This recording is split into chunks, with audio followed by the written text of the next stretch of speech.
Shalom,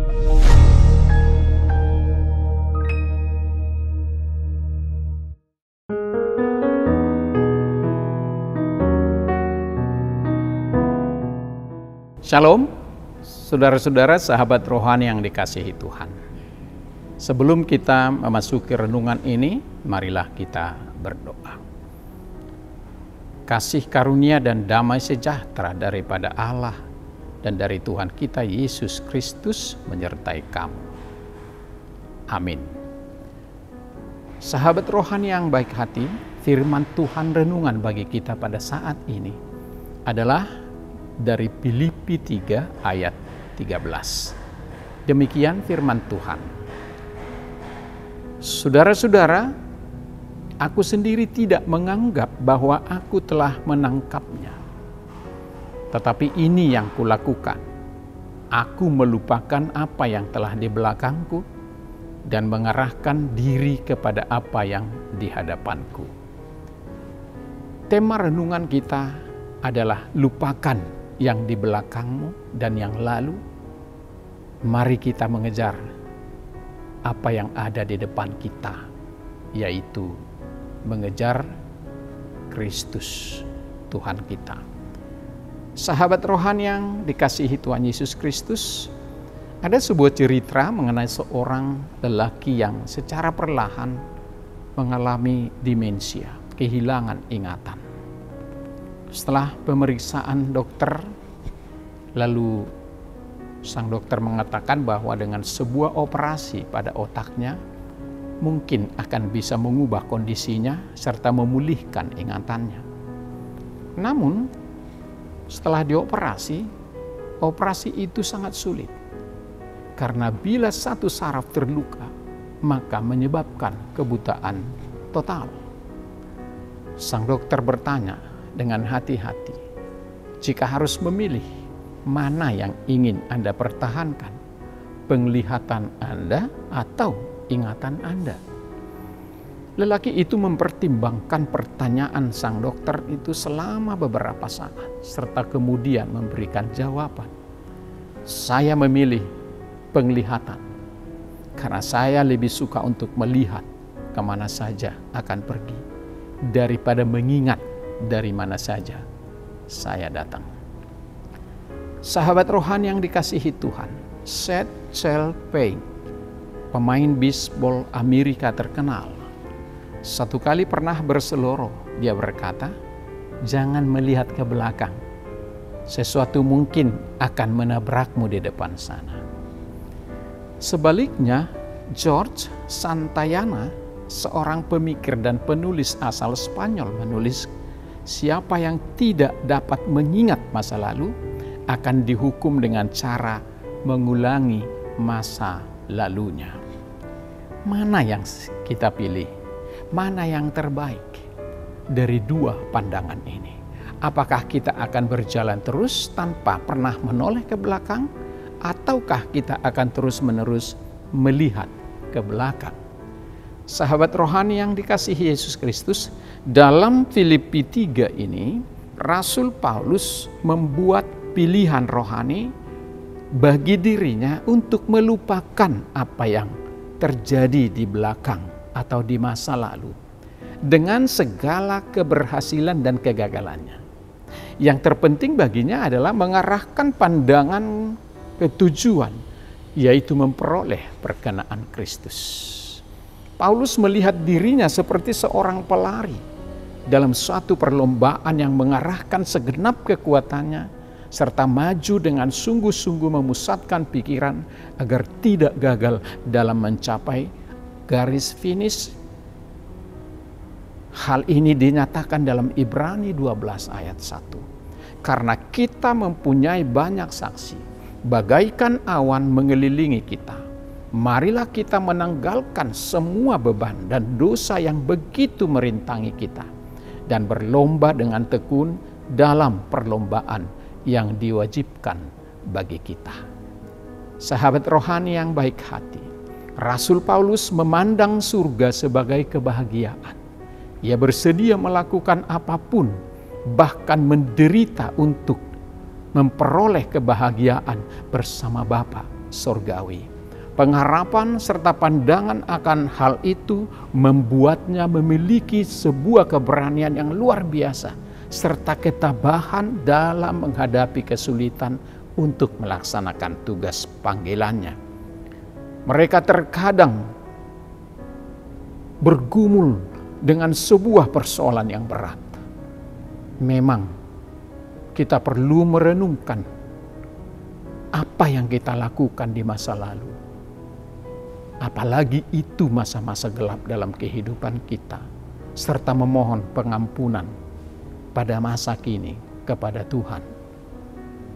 Tetapi kita tidak perlu hidup di dalam masa lalu, tapi kita harus hidup di masa kini, bahkan menuju masa depan.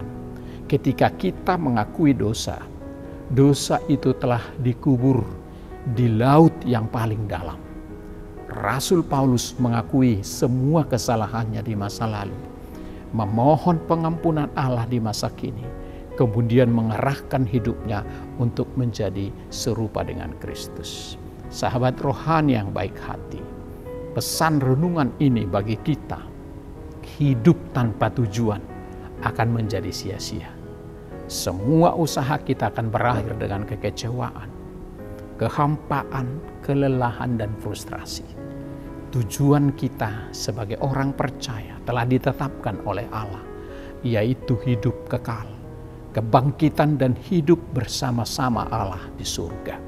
Oleh karena itulah, Paulus tidak lagi membanggakan keadaan lahiriahnya sendiri, apapun yang dimiliki di luar Kristus. Sejak ia menerima Yesus sebagai juru selamat, dan tujuan hidupnya pun berubah secara radikal. Sebelumnya tujuannya adalah mencari popularitas, kemegahan diri sendiri, sehingga ia tega menganiaya orang-orang percaya pengikut Kristus atas nama agama. Namun setelah berjumpa dengan Yesus, ia pun menyerah pasrah. Ia hanya ingin mengejar kebenaran dalam Kristus dan meninggalkan semua apa yang dibanggakan selama ini. Sebagaimana Paulus memiliki tekad yang kuat, maka kita juga harus punya tekad dan punya tujuan yang kuat pada saat ini. Sepanjang kehidupan kita akan banyak cobaan, akan banyak terjadi ancaman dan kekhawatiran, bahkan banyak terjadi kegagalan dan kuasa kegelapan yang memancing kita untuk melakukan, menghalangi kita kepada Tuhan. Yang kita perlukan adalah sebagaimana teks ini, melupakan apa yang di belakang kita. Lupakan dunia, kejahatan, dan perilaku yang tidak berkenan selama ini yang kita lakukan di hadapan Tuhan. Sekarang kita mau hidup baru, mengarahkan segenap tenaga pikiran dan hati kita untuk mencapai keselamatan yang sempurna di dalam Kristus yang disediakan Tuhan bagi kita. Marilah kita hidup berlomba-lomba untuk menuju akhir, yaitu hidup yang kekal. Tuhan Yesus memberkati kita.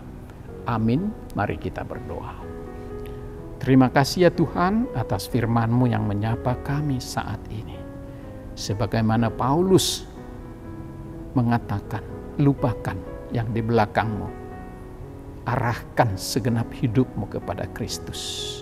Biarlah kami juga hidup seperti itu. Semua kami punya masa lalu, bahkan masa lalu yang memalukan, tetapi juga ada masa lalu yang indah dan menarik untuk kami tetap saksikan sebagai perbuatan baik dan karunia Tuhan.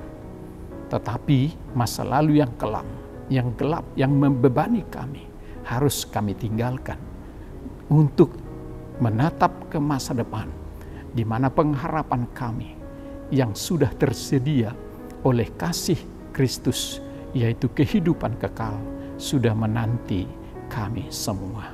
Namun kami harus masih berjuang keras untuk berlari-lari, mengejar sampai pada akhir finish perjalanan kami.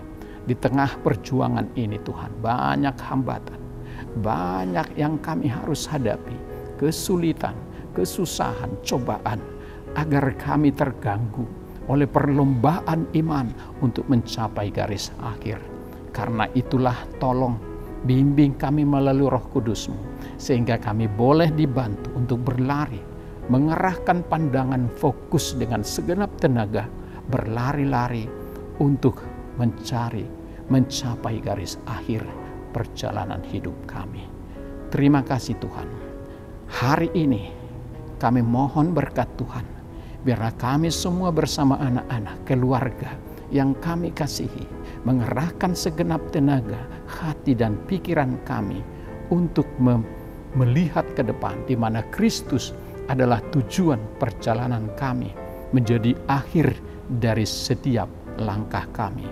Biarlah kami sebagaimana pelari untuk mengerahkan segenap tenaga kami, pikiran kami, perbuatan kami, perlakuan kami sesuai dengan akhir perjalanan yang sudah Tuhan sediakan bagi kami. Kami boleh menikmati kehidupan, tetapi tidak boleh mengabaikan juga bahwa tantangan di dalam kehidupan sangat berat. Karena itu kuasa-Mu di dalam Roh Kuduslah yang akan membimbing, menolong, menuntun kami, sehingga kami dapat mengakhiri pertandingan kami dan memenangkannya di dalam Kristus. Bapa Surgawi, terima kasih. Berkati semua kehidupan kami dan anak-anak kami. Apapun yang kami harapkan dan kerjakan, biarlah Tuhan yang berkarya bersama-sama dengan kami. Dalam nama Tuhan Yesus kami berdoa dan mengucap syukur. Amin.